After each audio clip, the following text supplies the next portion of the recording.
agensi jabatan yang paling banyak rasuah di Malaysia ialah Jabatan Immigration. Okey. Hampir 90%, kalau orang dengar ni orang terkejut lah, yang bertugas di airport terlibat dengan rasuah. Pegawai immigration. Saya kata, kenapa kita tidak swap? Ambil pegawai SPRM bekerja di immigration, pegawai immigration pergi bekerja dengan SPRM. Kita bagi latihan. Macam Blue Ocean Strategy ni. Di luar kotak. Ya. Kenapa tak swap?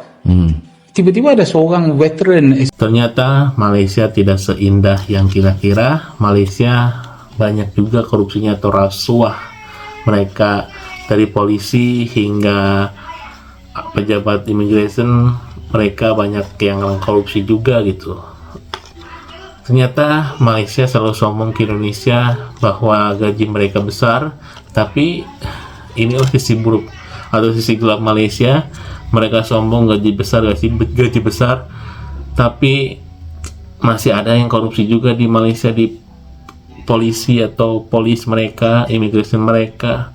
Sebenarnya mereka itu kebantu sama penduduk yang tidak terlalu banyak, dan Indonesia itu kebantai karena penduduknya banyak yang ngerekam dan lain-lain. Jadi citra Indonesia itu gampang tersebar ke media sosial. Mari kita bahas. Sebelum kita bahas, jangan lupa untuk like, komen, dan subscribe-nya. Tonton fullnya. Let's go. SPRM dia kata kami pernah buat dah begitu. Seorang saja pegawai yang ambil rasuah tu kami absorb masuk SPRM, dia membiak, dia menjangkiti. Dia bawa virus. Okey. Saya terkejut. Saya ingat, saya kata, bukankah setitik nila boleh dineutralkan oleh sebotol minyak wangi? Dia kata tak jadi. Tak jadi begitu. Itu sebab ada usaha pegawai immigration, kita ambil budak-budak Mahat Tafiz. Yang ada kelulusan untuk jadi pegawai immigration. Okey. Tak jadi juga. Okey. Mereka dipengaruhi sebab ruang dan peluang di immigration itu sangat luas. Betul. Banyak kartel-kartel yang berkeliaran di keliling airport tu.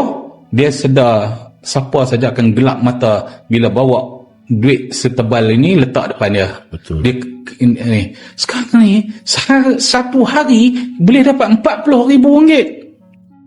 Kalau mengambil rasuah di airport, lapangan terbang, macam mana pegawai itu tak gelap mata? Ya, betul. Kalau RM40,000 tu dah kerja 10 tahun nak simpan pun payah RM40,000 tu. Iman tak kuat tercabut. Apa serban-serban mainlah Mahat Tafiz mana pun. Budak Mahat Tafiz pun tergolek. Ya. Tak tahan. Ya. Kononnya PDRM jaga rakyat, kepala bapak korang ni. Hari ni saya nak bongkarkan satu lagi episod PDRM memang buat tai. Memang jaga orang politik penjenayah kat Malaysia. Ini sedang berlaku kat saya. Saya dah adukan kat integriti. Integriti pun memang celah bontok lah dia punya otak tu. Integriti pun cakap dalam siasatan. Masih ingat lagi kes saya di Kulim 2022. Saya jadi mangsa dalam PKR punya pondok. Dan selepas saya viralkan, hampir 4 tahun, Ayu Syafiq dari IPD Kulim langsung tak buat kerja, langsung tak dakwa siapa yang buat khianat terhadap saya dalam pondok PKR. Selepas saya viralkan, dia panggil saya pula jadi gangster. Saya nak bagi tahu lah, ini PDRM ni yang paling tai. Saya pun tak tahu lah, ini ketua polis negara, timbalan ketua polis negara, dengan Datuk Kumar ke apa, KDN, termasuk Perdana Menteri ni. Lu orang betul-betul ke you orang jaga rakyat? Enough lah. Memang kepala bapak korang lah. Saya hari ni nak cakap lah. Sampailah saya didakwa, saya kena ikat jamin. Kononnya saya bawa gangster, saya panggil dia orang kat dalam pondok PKR.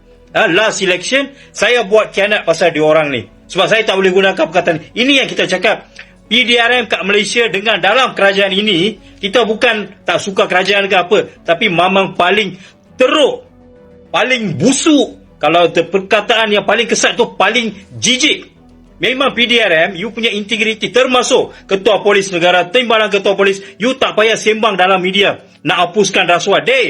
Saya mau cabar ni, you punya ketua polis kat Kedah tu, you jangan drama dengan Ayu Syafiq, dengan IPD Kulim semua, dan kebanyakan polis.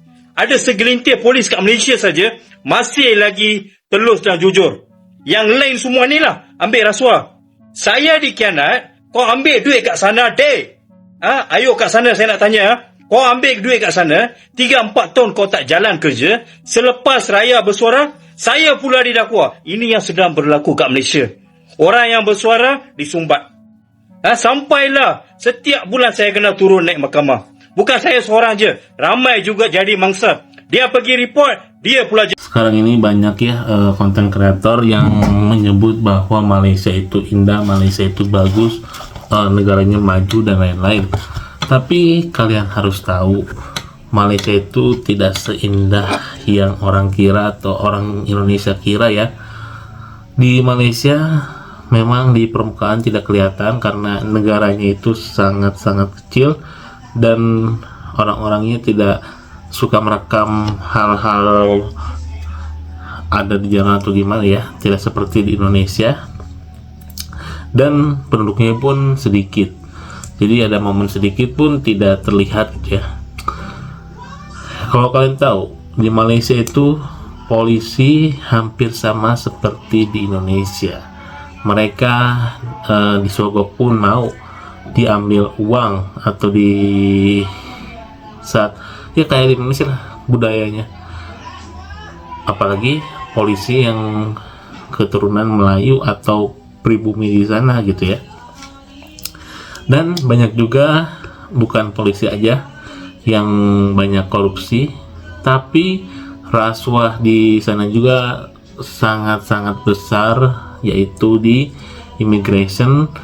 Jadi banyak sekali pendatang haram atau pendatang-pendatang yang tidak harusnya tidak diizinkan ini dimasukkan karena dikasih uang gitu ya.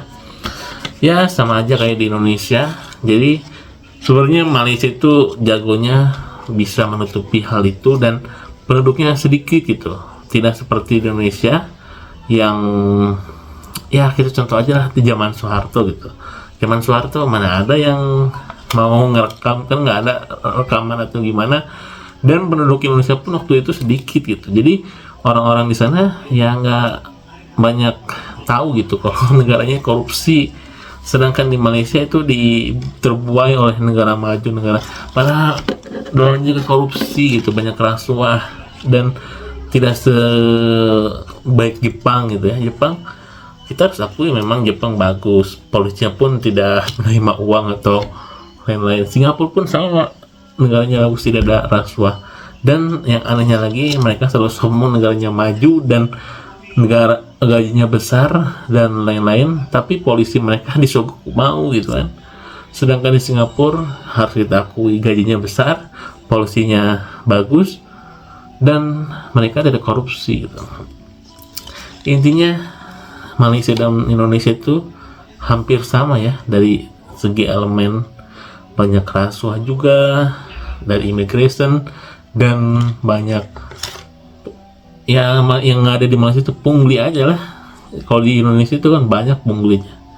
Jadi menurut kalian gimana guys? Tulis di bawah.